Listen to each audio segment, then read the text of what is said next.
Hello and welcome back to The Good Inn, a place where we like to look at the good in all movies. My name is Noah King, and today we're finally going to be talking about Obsession. So let's take a look at the good in it.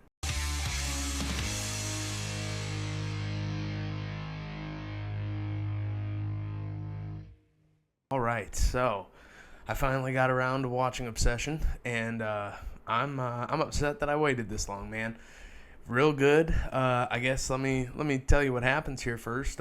Pretty self-explanatory. Not very complicated.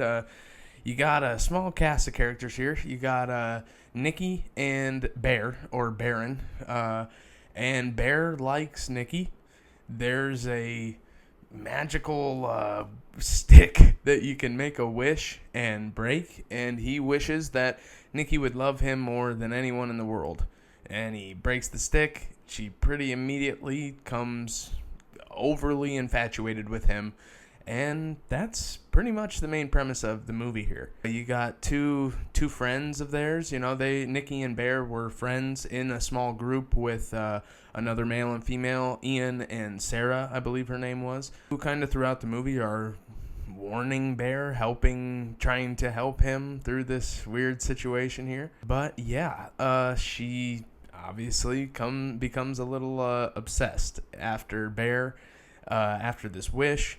And man, it is a crazy, chaotic 2-hour ride, man. It's insane. I went into this a little skeptical just because I knew a lot of people like this movie. Everybody liked this movie. Everyone was talking about it. Everyone liked this movie a lot.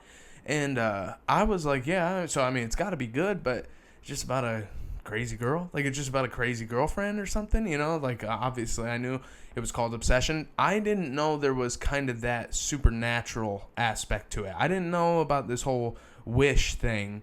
I'm okay with it. I thought it was really cool. I thought it was needed. I think it definitely took this story up a couple notches here.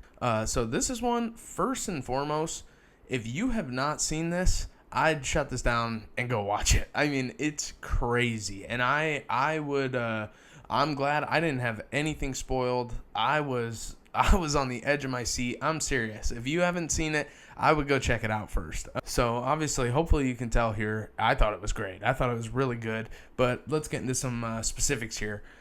First and foremost, off the bat, I thought it looked awesome. I thought it had a different kind of feel to it. I liked kind of just the color grading in this. I liked there were a lot of cool camera shots and angles that I think there's just a lot of practical things like that I think added to the unsettling vibes here. Yeah, I had to say that. I think it looked great, looked awesome. All right, so like I said, the movie kind of just starts with this group of friends. They're just a normal group of friends.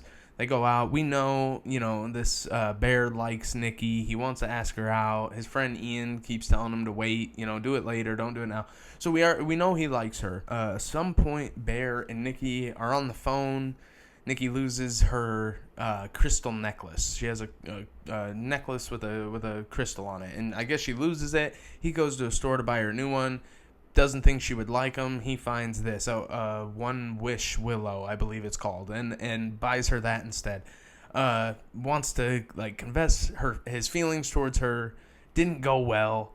Kind of left on a bad note. She's walking up to her house. Like I said, I wish Nikki would love me more than anyone in the world, and he breaks it. And like I said, pretty immediately, she starts getting real creepy, man. I mean, real spooky, real weird.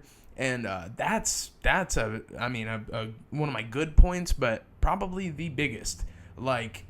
Dude, creepy. She did awesome. The writing was awesome. I mean, just insane. And this movie, I just watched it here at my house, and my plan was to watch it, come record this video. Dude, I had to take 20-30 minutes just to sit and decompress, settle down.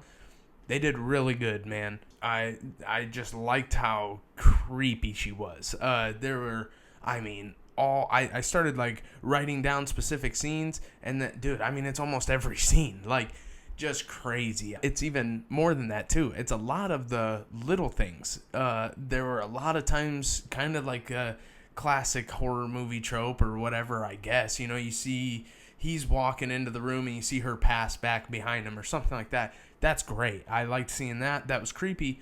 But like I said, yeah, sure, that's been done a lot. But what they did very well, I think, was the whole scene would play out. There was a scene he was talking to his friend Ian, and it's just the two of them talking.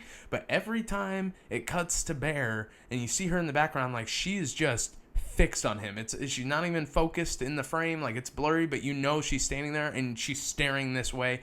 And like it's stuff like that, man. There was a dinner scene where he leaves the booth and he comes to take this phone call, and you just see in the background, like after a little bit, she gets up and goes and like checks him out, see what he's doing, and then goes and sits back down. Like, I mean, even this is why I say you should go watch it, because even me explaining this right now, you're like, oh, what? There's just a girl watching this, dude? No, man. Like, you had to be there. You had to see this thing. Like, no, they did it. They did so well. But she was creepy, man. She was obsessive. She was creepy. She was scary. It was awesome to see. I'll go a little more specifics on just her and crazy scenes and all this in a second. But, if you've seen my Backrooms video, I've said, I think anybody can kind of do a jump scare. I think that's pretty easy to do, just a loud noise and playing something scary, having something scary jump out. Anybody can do that. It takes a lot to make a good horror movie. I think horror is pretty hard to do. A lot of people think it's the easiest to do. I don't it's not easy to do a good horror movie. That takes a lot. And like I've said in my Backrooms video, I want something that's going to like stick with me. I want something that's going to make me, think about this, just spook you out later, something that's going to keep you up at night, not just something that's going to make you jump out of your seat and then just go about the movie. And I think this movie was just that. I mean, oh man, whether it was what you're actually seeing on screen, whether it's just the way the angle or the cameras are bouncing back and forth, whatever it was, I mean, I had a pit in my stomach the majority of this movie. I mean, after probably like 30, 45 minutes in, after he like snaps that branch and makes this wish, like the ride kind of starts then. Like, I mean, I'm telling you, I there were times my heart was literally just pumping. I just think they balanced so many things very well in order to achieve that.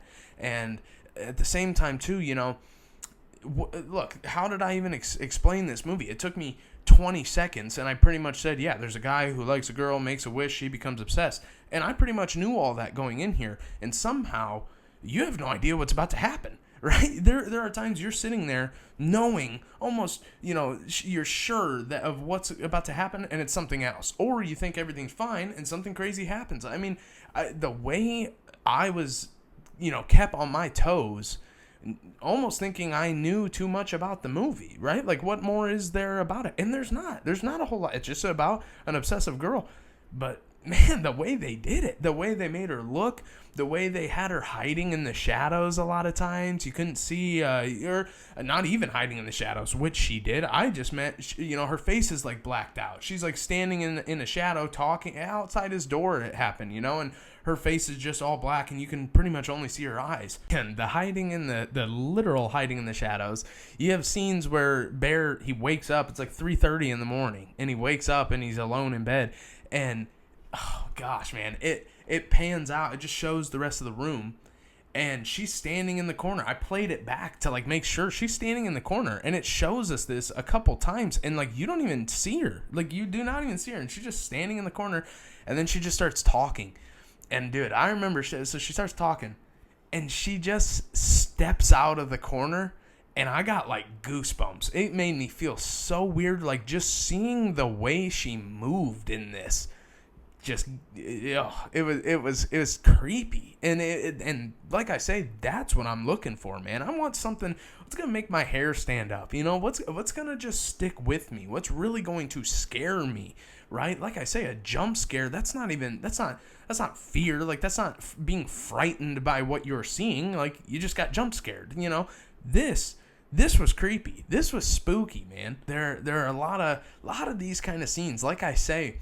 Me explaining it, it's going to sound goofy, but when you're there, when you're watching it, if you watch this and you really get into it, like, you'll know what I mean. There was another scene just freaked me out. The whole duct tape door scene. She duct tapes the door closed. Like I said, yeah, that in itself, that's not scary. Like, that sounds a little goofy, but it's what else happened. It's how they framed it, literally. I mean, you don't see the door. You almost think everything's kind of normal, and they kind of found a way to make this work, and he has to go to work, and she has to stay at home. They work at the same place, but she's not on the schedule for today, and they play it off like, okay, she might be kind of learning, oh wow, she's okay with him going on his own.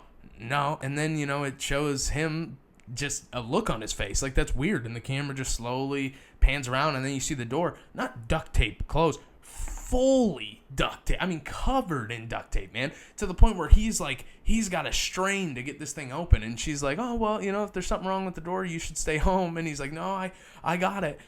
Just that right there. The way they can do something that's, like, in by itself, it's not scary. A door being duct taped closed is just duct tape, sure, but it's everything around it. It's how we got there. It's how you're showing us. Like, it's everything around that made it work so well. So there was just a cool shot I liked of Ian, kind of, both their friends, Ian, Sarah, even other friends that we don't even exactly know. Like, he says, like, even, maybe his name's Carter. Like, even Carter said something, just, it's apparent to everybody that, like, something's not right. This relationship's not normal. It's not healthy. Something's wrong. And Ian, I think, kind of, like, purposefully that day or one of the days where it's just Bear working, Nikki's just at home by herself, he I think purposefully gets an Uber to work so he can ride home with Bear. Ian can ride home with Bear and just talk about what's going on. He invites him basically to a party at his house, but he says Nikki can't come. And they're just going back and forth, saying like, oh, that's fine, like she don't need to come, whatever. And but immediately it's the same shot, like the camera, like we're sitting in the back seat kind of looking at the back of them as they're having this conversation. Bear's driving, Ian's in the passenger seat, and he's saying like Nikki can't come, and then it just quickly cuts to like same shot, camera doesn't move, but now we're just in Bear's driveway. Ian's gone, he's already dropped off. Like, we didn't see that part, right? It just cuts to boom, he's already dropped off, Bear just pulled into his driveway, camera hasn't moved at all, and like, dude, it was just great. It was cool to see. And then it was cool to see that like Buddy starts getting a little scared. Oh man, I'm home, like I gotta go back in there, and I know what's waiting for me. He doesn't, he can't even prepare what's waiting for him, and I'll get into that in a second. But that was cool to see. And once again, the way they framed that, like, my heart's pumping during that scene. And like I said, not because of anything you're actually seeing, but like because of everything we've already seen. I remember sitting thinking like, dude, she's probably in the back of this car right now. She probably snuck with him to work. She probably heard this whole conversation, and she's just in the back of the car, and she's probably going to start screaming or something like that. You know what I mean? And she wasn't. She literally didn't move an inch from when he, like I said, I'll get into it in a second, but I mean, crazy. But like I said, you're already scared just about what's going to happen next, because you've already done A, B, and C that freaked me out, and now, I'm just trying to get ready for like I said, dude, I mean, it's everything. It's how they did everything. It is just adding to this just feeling while watching it, and that's amazing. But this is where, things almost start just going downhill real quick here. He's sitting in his driveway. He goes inside, and like I said, so she's like standing in the living room as Bear is leaving to go to his job through the duct tape door, and he leaves, shuts the door. It shows her just with this creepy smile on her face standing in the living room, and she does not move. She pees herself, she does all kinds of stuff, man, and he walks in, and there's piles of stuff on the floor. It looks like vomit or something all over her. I mean, dude, like, she didn't move a muscle, and she's just sitting there waiting for him, just staring at this door, waiting for him to come back in, and just freaky. He tells her, now look, dude, Bear, by the way, he did great too, because I mean, he was freaked out. He was scared. He played it very well. And by this point, he knows too. He already knows about the wish. Like he had seen far enough to know like this worked. This was real. He was freaked out. He already, was trying to figure out what to do. He tells her he's got to go to this boys' night. She's not coming. She freaks out. As you can imagine. Basically, ends up coming. She ends up coming to this party. And this is where I'd say things really just start, where things go crazy. I remember the party scene on. I'm locked in here. I'm scared. I mean, the other things are a little creepy. This is when it probably gets scary, man. And the party scene, I remember that was the only thing I had seen. This they're playing like a truth or drink type thing, and Bear gets something that says like kiss the player on your left, and Nikki gets up all slow, it's drawn out real nice, stands behind her for a while, moves the chair. That is the only clip, really, I had seen of this movie. That's really all I knew. Like I said, I thought it was just a crazy girlfriend or something. I thought she was just a girl obsessed with this guy. I didn't know there was this whole other element to it, this whole supernatural element to it, of just this wish being real. And I'll get a little more into that, too, about just what was going on with that, because I do think it was more than just, he made this wish and, now she likes him. Like, whatever, we'll get into that in a second. But this party scene, just the way they drew it out, it made you so uncomfortable. It made you just so, like, oh, man, just waiting for it to be over. And, I mean, a lot of stuff happens. A lot of weird things she's saying. She's reading from this like book she's writing, which was really weird. Basically, though, the night ends with her grabbing a wine bottle, breaking it, and starting to like stab herself in the face. And then I mean, he just takes her home still because like it showed them at the hospital. It looked like the hospital like wouldn't take her or something. I don't know, man. Like I said, though, now this is in front of a party, like a group of people. Everybody sees it. Like now, it's kind of like gloves are off, and she's just psycho. And they get back to the house, and she's crazy. She's scaring Bear. Just wild. And man, the scene right after the party, they get back home, and I just remember Bear saying, "I love you too." And to her, and that like did something. It snapped her. I got goosebumps thinking about it right now, man. It snapped her like into something, and she starts like taking these steps back while saying weird stuff, and it sounds weird. And then she just standing there, and I don't know, man. The way she'll go from just screaming to sounding weird. Her voice is a little distorted, and then she just completely calm. Oh, that's okay. Like I said, dude, it was just a lot balanced here very well. I mean, just very good, very creepy, very unsettling. But now here, kind of getting into the last thing, I'm kind of specifically trying to, look, I don't even know how much of what I saw I can even say on YouTube. I don't know all the ins and outs yet. I don't know all the rules and stuff here, but I'm trying not to get super into it because I'm telling you, this one is worth a watch. It really is. And I really think probably the less you know, the less you're expecting, the better. But kind of the last thing here, there are a couple deaths. So there's actually 3 deaths in here. Like I said, I really think if you haven't seen it, you should check it out. If you got to stop this, I would go check it out. I've tried to keep it a little easy on the spoilers, but this, I'm going to say, I mean, there were like 3 big deaths in here. I'm going to get into them all here quickly, but just full spoilers now. If you need to stop it, now would be the time. But almost this whole friend group dies, and I think that in itself too was also balanced very well. I liked these friends. I thought his character was really good, great character. Thought he did a good job. You find some stuff out about him, that him and Nikki had a past kind of before, whatever. But I do think in general he was a good friend, good guy, wanted to help. But, meant well, wanted the best for his friend, couldn't believe him with everything, with these wishes and whatnot. But, and then same with Sarah, too. I thought we kind of see then liked, I think she kind of had a thing for Bear, which, you might be able to tell that that's not going to end well for her, but yeah, actually, before I get too deep into that and what happens to them and how it all goes down, this kind of, like I said, there is a little bit of like a supernatural element here. Obviously, he makes this wish and it comes true, but things are a little weird. And I think there are kind of like two Nickies now. Like, that's the thing. It doesn't just make Nikki like him. It almost kind of like traps her. Like, she's almost like possessed. There's another scene that, takes place in the middle of the night, and Bear wakes up and he's trying to sneak out of there to go to the park because Sarah, their other friend, texted and said she needs to meet with him. And Nikki then says something like as he's leaving, but it's the real Nikki, and she's like, please help me, please kill me. She, like, the other Nikki is asleep. Like, she's asleep. Please don't wake her up. Like, please kill me. You have to help me.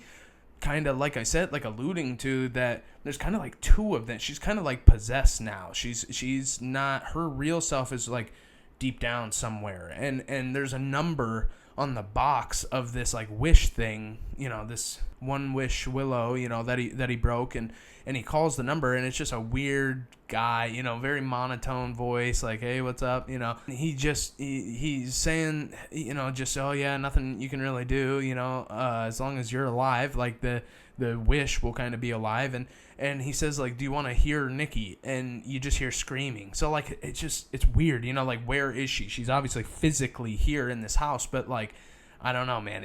There's obviously more there at play. But he does sneak off, goes to the park. It's like I said, like 3 a.m, meets Sarah at the park. And this was the first like death in the movie. And it comes out of nowhere. It's very graphic. It's very fast. Just insane. Before you even fully know what's happening, it's crazy. And I remember it then shows Bear. And I had the same look on my face as him. It feels like you're in that car and you feel scared, you feel freaked out. You're trying to figure out what even just happened.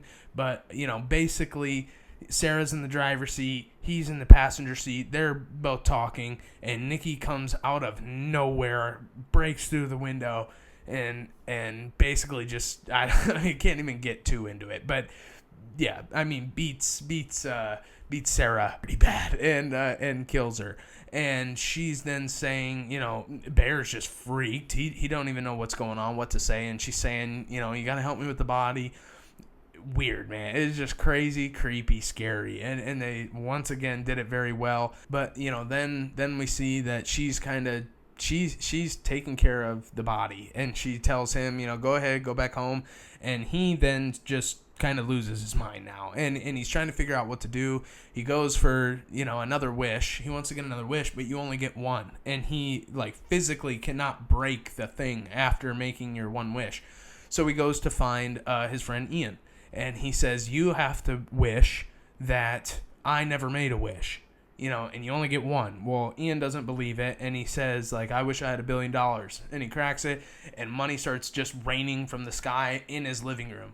So now he's putting it together that, oh my gosh, like, it's real. But Bear, like, falls to his knees, like, knowing, like, this was like my only hope. And you feel it. You feel that same way. Like, ooh, that is not good. Things are not going well here. He his last idea now is to go and ask Nikki to make a wish, because he says, like, hey, you'll do anything for me, right? Like, you love me, you'll do anything. Like, he's gonna go ask her to make a wish. Man, before he even gets there, she's just gone, dude. She's got weird stuff in the house, including the body, propped up weird. She's dressed like Sarah, because hoping Bear will like her now, It's just crazy, and she starts going crazy. She has a gun. You don't know what's gonna happen. You don't know what she's gonna do. And Ian comes now. He was just following Bear, and he's banging at the door. But he hears the commotion. He comes inside. He gets shot, and that was crazy. Once he was knocking at the door, I was like, oh no, man. Like, I did know that was gonna happen.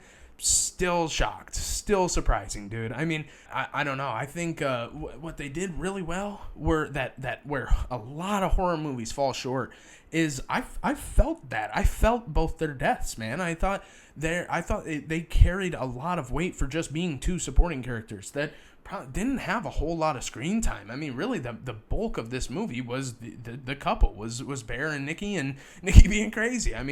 No, I think they did very well with that.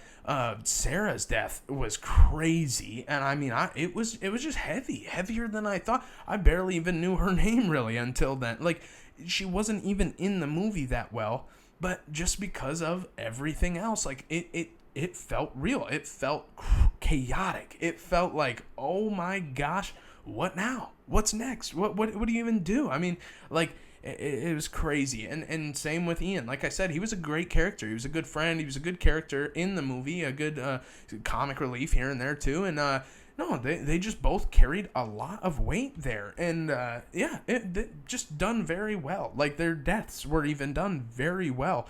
Just the fact that I'm carrying it with me still, very, very good. And then, basically just how it ends is Bear knows he's kind of got to, off himself. I mean, he's kind of got to. That's the only way to, like, make this wish stop. And he goes and with the gun in the bathroom, and that's a very high tense scene too. You feel it there too. He doesn't go that route. He ends up taking some pills that he has, and he downs the whole bottle. But one of the, like, most chilling things, he's just in the bathroom, and all of a sudden you hear a snap from out in the living room. The One Wish Willow is still sitting out there, so you're like, oh my gosh. So she, the crazy, possessed lady now, she made a wish. Well, what'd she wish for? That he would love her just as much. So now, and you see it change on his face, like, he's just like her. Now now they love each other, right? But like I said, buddy, put them all down, and he expires. You know what I mean? And so he then goes, and she's just holding him. She's crying. She's freaking out. But since he died, the wish did too. So she almost does the same thing, and then snaps out of it. And now it's the real Nikki back, and it just all hits her at once. She's looking around at this, like, massacre now, and she's just right there, dropped right back to, just normal Nikki now. Now it's all fine, but she's, beat up and bloodied and all this from a lot of different self-inflicted wounds. And like I said, the house now is a crazy scene, crazy sight. And we just see her sitting on the couch, taking it all in, crying. And the camera moves up to show back behind her. It shows the TV upside down, and then the credits start rolling on the upside down TV. That was just another little thing I liked. I just thought that was a cool little, how the credits rolled. The upside down TV credits are rolling, and you just still see her, or you can hear her just taking it all in, trying to just decompress, understand what even has been happening these past, probably a couple months, that we see in this movie. Like, and I thought that was really cool. I thought that kind of, to take it all the way back to the beginning, their title card too was kind of the same thing. And I remember it just showed him sitting on his bed after his cat died, which was another crazy bigger thing throughout this movie too. But he's just sitting on his bed, and it's just panning down, and then at the edge of his bed, it looked like in, like, real time there, like on the bed was stitched, like, the letters spelling out obsession. Like, that was just cool because, like, I mean, it's just, you're in it. It feels like during the title card and these credits, by the time they roll, like, you're just still in it. And, like, these credits are rolling, and like I said, I'm like, whoa, dude. Like, I had to decompress myself. I mean, I had to take a couple minutes, figure out what even just happened, and settle myself down. Like I said, I mean, for a good, hour and 10 minutes, my heart was pumping. My nerves were going, man. I was on the edge of my seat. I had a pit in my stomach, and wow. I mean, it was just a very well done horror movie. It was very good. It was it's what I'm looking for. Yeah, I mean, let's see how it did, right? Let's go right to the good scale here. So look, going into genre here, horror movie. How was it as a horror movie? I gave it a 5. I did. I gave it a 5. Now look, this is opinionated, right? This is different per viewer, right? Just what you like, that's what I want. That's what I'm looking for in a horror movie. Like I've said a lot of times in this video, like I said in my Backrooms video, I want something was put some time into it. It was really thought out. How, what can we do here? It's more than just something spooky quick. It's more than just, it's something that's going to stick with you. And I mean, this was the definition of it, man. I mean, this was great. Exactly what I'm looking for in a horror movie. I gave it a 5. Originality gets a 5. I mean, never seen anything like it. I'm sure you've heard, like, it was a low budget idea or a movie. It was just an idea from a creator who made it happen, and it worked, dude. I mean, the cast was very small. There were only a couple locations. You know, I mean, like, it was just a idea from someone, and he made it happen, dude. And he made it happen very well. So got a 5 there for me too. Overall enjoyment. You can probably see where this is going. Got a 5. I mean, like I said, dude, I felt in it. I felt like I was there. I felt like I had to figure out what do I do. I mean, it was very good. It was just well done, man. It was a very good horror movie, and I had a blast. I had a great time with it. Yeah, got a 5. And lastly, delivery. It got a 5, man. It got a 5, and I thought the acting was top tier. I thought the movie, it's like a 2-hour movie, and it didn't feel that way, man. I mean, you're, like I said, once again, you're on the edge of your seat. Your heart's pumping. Your adrenaline's going watching this thing, dude. I mean, it was good. It was delivered well. Gave it a 5. That's a perfect score. I mean, that gets a 5 out of 5. And look, I got to say that I'm not saying it's a perfect movie. That, right? Once again, it's not a 5 out of 5 as a movie. That's not what I thought of it. That's not my ranking of the movie. That's just the good, right? That's the good scale. How much good was in it? I'm only scoring off of those 4 things, right? I scored as genre, originality, overall enjoyment, delivery. And just in itself, I go line by line. I only think of this. Got a 5, man. It got a 5 across the board. Gave it a 5 out of 5, which that's number 1. The only thing close was Masters of the Universe. Masters of the Universe got a 4.5. So, and that's in second place. But right now, it's Obsession with a 5, man. So, yeah. And look, I mean, it's deserved. I don't know. Like I said, there's going to be people who it very well could just be some people, not some people's thing, right? I guarantee there's going to be people out there who didn't like it. Once again, I'm not saying it's a 5 out of 5. Nothing can change. I'm just saying there's a lot of good in it. There's a 5 out of 5's worth of good in it, right? It was just a good horror movie, and just the way we're judging things here, that got a 5 for me. Yeah, I mean, that's all really I got on the specific movie. I do want to say that, look, I love to see this kind of stuff, man. I love a smaller budget. I love a good, just well done horror movie. And look, I could be wrong, but I've seen a lot in these past couple years that are giving me a great sense of hope here. And I am sure you've heard everybody says, it's just all reboots and sequels, and we're out of original ideas. People have said for years, maybe my whole life, people have said horror movies suck. And look, I'm not saying any of that's not the case, but I am saying sometimes you just gotta know where to look, because I mean, I remember a movie I saw, a couple years ago now, a couple years old now, a movie that gave me kind of these same vibes, that did kind of the same thing for me. I remember I saw it in theaters. I left. It was heavy on my brain. I was thinking about it later that night. Really stuck with me was Talk to Me. I don't even remember what year that was that came out, but I remember Talk to Me came out. There's a lot of other good ones. I thought Weapons, Long Legs, there's all kinds of things in some of those movies that I even just listed right now.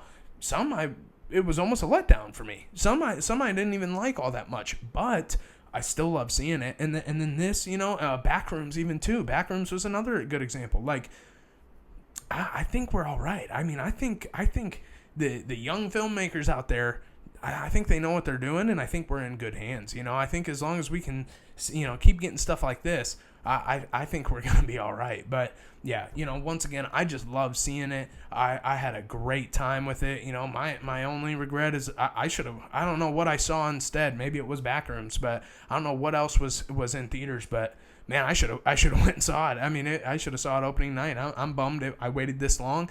I'm bummed I waited this long to make a video about it. I know a lot of people liked it. A lot of people are talking about it. So, yeah, if you've seen it, let me know. Let me know what you think. Like I said, some it could fall flat. And if it did, tell me. Please tell me. Tell me why. I'd love to know why, because it didn't for me, man. It checked all my boxes, as you can see, 5 out of 5. So, yeah, I thought Obsession was really good. I really think it's worth a watch. Even if you made it to the end and you haven't seen it, go watch it, man. I mean, it was good, really good. So I think that's all I got for this New Movie Monday. Last thing I got for you is, I think this Thursday we're going to be starting something here. I think we're going to start our first little marathon. I think we're going to do a Spider-Man-thon, right? Spidey-thon here. I think we're going to start with Spider-Man Homecoming. So, Spider-Man Brand New Day, Tom Holland's newest Spider-Man movie, comes out the last day of this month, the 31st. Meaning, because I'm going to be there, I'm going to watch it, and I'm going to make a video about it. That means my video on Brand New Day will be out Monday the 3rd. So, we have 3 Thursdays before then. We have the 16th, the 23rd, and the 30th. So on those 3 Thursdays, we're going to be doing Tom Holland Spider-Man movies. We're going to start with Homecoming. That'll be this Thursday. Then the 23rd will be Far From Home. And then the 30th will be No Way Home, leading right into Spider-Man Brand New Day for that Monday. So, yeah, once again, I'll see you Thursday for Spider-Man Homecoming. And then I'll have, obviously, a couple new movie Mondays in there, too. But until then, until Thursday, I think that's all I got for you. So, as always, Christ is King. God bless. Have a good one.